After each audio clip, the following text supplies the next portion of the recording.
Perkenalkan, saya Arido Naruda. Kita akan masuk ke bab yang pertama. Kita akan berkenalan dengan yang namanya virtual machine. Nah, sebenarnya virtual machine itu apa ya? Jadi, di sini saya sudah mempunyai gambaran ya. Yang kiri ini adalah arsitektur tanpa virtual machine. Di sini ada CPU, ada memori, ada NIC atau network interface card. Kemudian ada disk atau hard disk. Nah, ini menggambarkan hardware dari komputer kita. Kemudian di atasnya atau di atas komputer atau laptop kita itu akan diinstal yang namanya operasi sistem atau sistem operasi. Dan di dalamnya tentu ada beberapa aplikasi. Nah, sebagai contoh di dalam laptop saya ini menggunakan operasi sistem Windows. Nah, jadi ini adalah gambaran dari arsitektur tanpa virtual machine. Kemudian arsitektur menggunakan virtual machine ada di sebelahnya.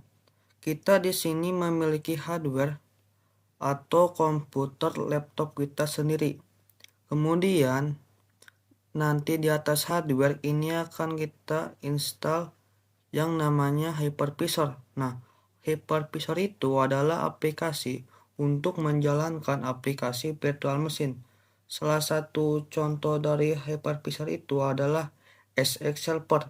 Nah, di atas hypervisor ini kita bisa membuat beberapa virtual machine. Jika kita perhatikan di sini, kita memiliki CPU lagi, memiliki RAM lagi atau memori, memiliki NIC dan memiliki disk. Jadi ini adalah virtual machine. Kemudian di sini kita bisa melihat virtual machine yang lainnya. Nah, jumlah virtual machine yang kita buat itu tidak terbatas sesuai dengan spesifikasi dari hardware kita tentunya. Oke, jadi sekali lagi ya, jadi virtual machine itu seperti kita membuat komputer di atas komputer ya. Jadi ini adalah komputer real kita yang secara fisik kita bisa lihat.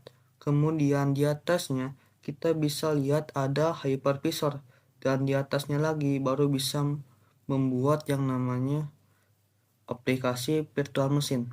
Nah, sebetulnya virtual machine ini memiliki aplikasi atau perangkat-perangkat selayaknya pada sebuah komputer kita. Hanya saja ini bentuknya virtual. Kita tidak bisa lihat secara fisik. Jadi seperti itu ya gambaran dari virtual machine itu.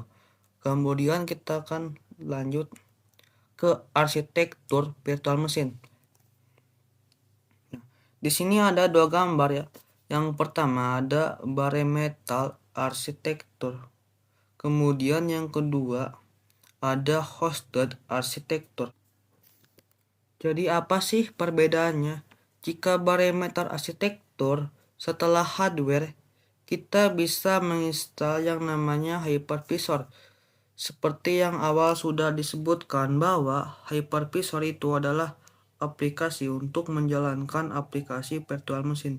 Jadi di atas hardware kita bisa langsung install yang namanya hypervisor dan kita bisa langsung membuat banyak virtual machine. Kalau bare metal arsitektur, hypervisor yang sering digunakan itu misalnya ada Proxmox ya, dan kemudian ada VMware SI. Tapi bedanya jika VMware SI ini berbayar, kalau Proxmox ini open source atau gratis. Cuman disarankan untuk kalian yang kalian tuh jadi kantoran itu lebih baik menggunakan VMware SI karena lebih banyak support ya dan fiturnya lebih bagus. Nah, kita akan lanjut ke hosted arsitektur. Jika kita lihat perbedaannya pada hardware itu bisa diinstal dulu yang namanya host OS. Jadi sebelum hypervisor pada hosted itu kita harus menginstal yang namanya host OS, di mana di atas host OS kita baru bisa menginstal yang namanya hypervisor. Hypervisor pada hosted itu biasanya ada VMware ya, ada sama VirtualBox. Seperti sebelumnya, VirtualBox itu gratis, maka VMware itu berbayar. Oke, jadi setelah menginstal yang namanya hypervisor, jadi kalian bisa langsung membuat yang namanya virtual machine. Ya, seperti itu. Mungkin sekian saja untuk video kali ini, untuk bab 1 ini. Kita akan lanjut ke bab yang kedua.